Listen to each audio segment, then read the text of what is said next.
Alright, my name's Kieran and I'm doing a project proposal for UAL Digital Design and Animation.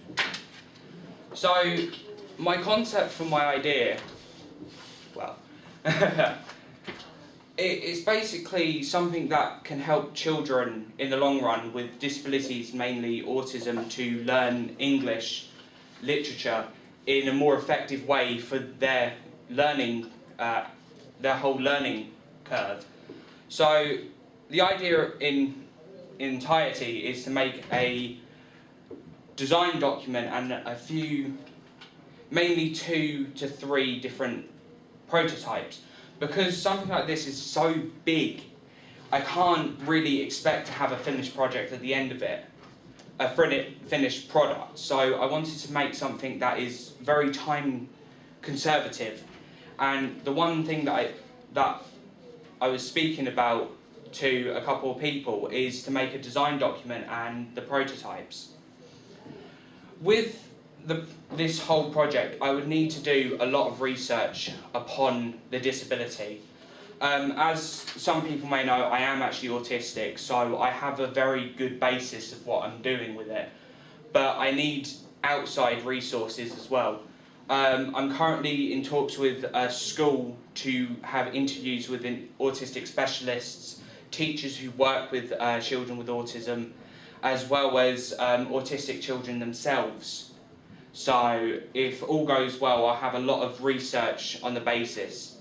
With the prototypes, I want to make sure the children are involved in the process as well, because there's no point making a project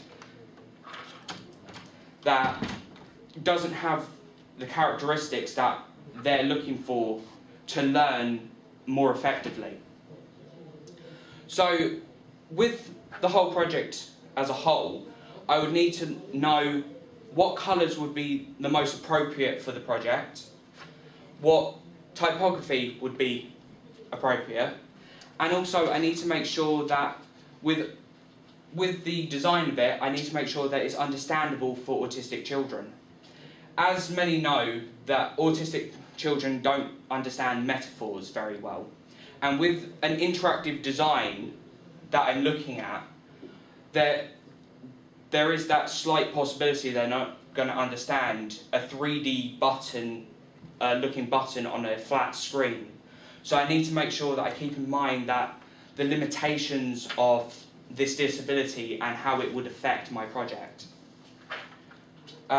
I believe that the project as a whole is quite special to me because I've been thinking about doing something of this effect for many years, and I didn't learn how to read or write or even spell until I was in year 5, and I don't want to put children through that again. I know how it made me feel as an autistic child, so I can just imagine how other children may think if they don't understand the lessons and what they're being taught. So, as a whole, I want to do this project for not just me, but for my target audience, which will be between year 3 and below. Mainly because even though autistic children in year 3 are between the ages of 7 and 8, I need to look slightly lower to other children of lower age, because that's the mental age of certain children. Because autism affects the mental age of many people, and I believe that I need to have a broad understanding of children in between year 1 and year 3 to get the perfect outcome that I'm looking for within this project. If there's any questions that you'd like to ask about it, it will be... Thank you, Kieran. Thank you, Kieran. Really well. Have you got any influences on your work? My influence on my work is basically the teachers that helped me when I was younger. As I said, I didn't learn how to do many English topics until I was in year 5. So when I moved to Dover, there was a special teacher called Miss Marsh, and she absolutely helped me and changed my whole life, and she pushed me towards something good. And I want to be that influence to many other children as well. My nephew is actually autistic, so this is kind of pushing him into the actual space of, yes, you have a disability, but it's not the only thing you have. You have a brilliant mind, you have so many things that you can choose from, you just have to work for it. Are you going to try and retrace some of your tutors or your teachers in the past? With the school I'm going to, it used to be 2 schools, and one of them used to be the school I used to go to. I'm hoping there'd be teachers there who was from that period, so I can speak to them.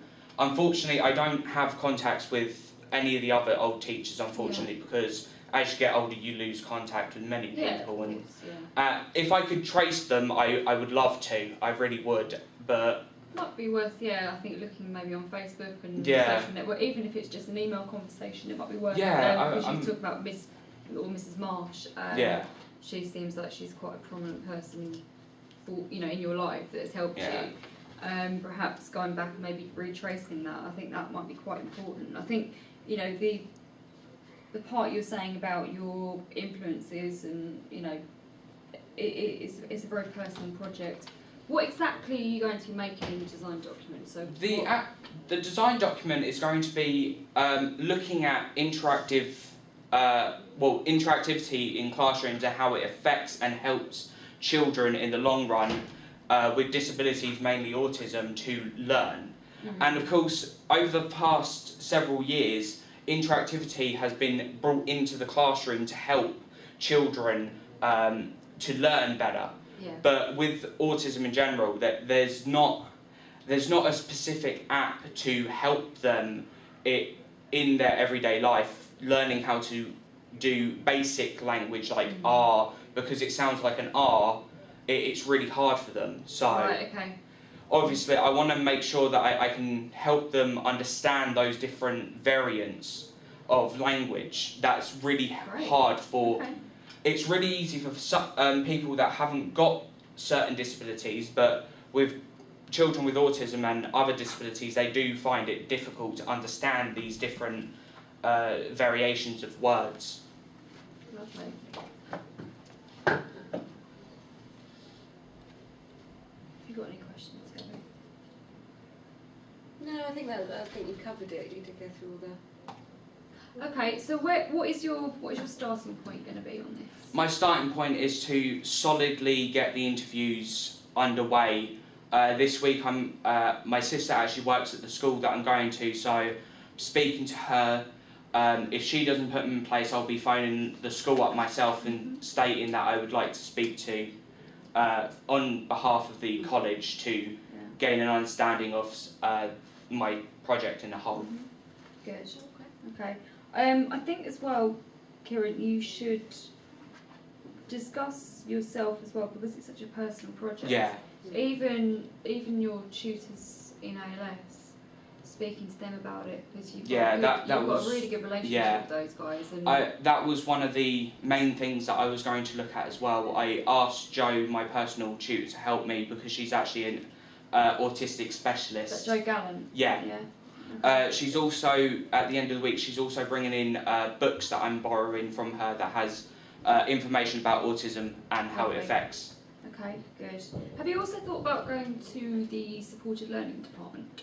I hadn't actually thought of that, but that is a very good point that I should be looking at as well, because if I can learn how people who have come from schools and everywhere else that have gone through that transition of going through the school and then college, I can speak to them as well.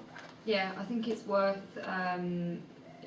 Absolutely, it's definitely worth sort of going over to supported learning. They're a really nice department. If you want, there's a couple of people I can send you over and talk to. Yeah, that would be really helpful. Also, as well, I don't know if you have sort of,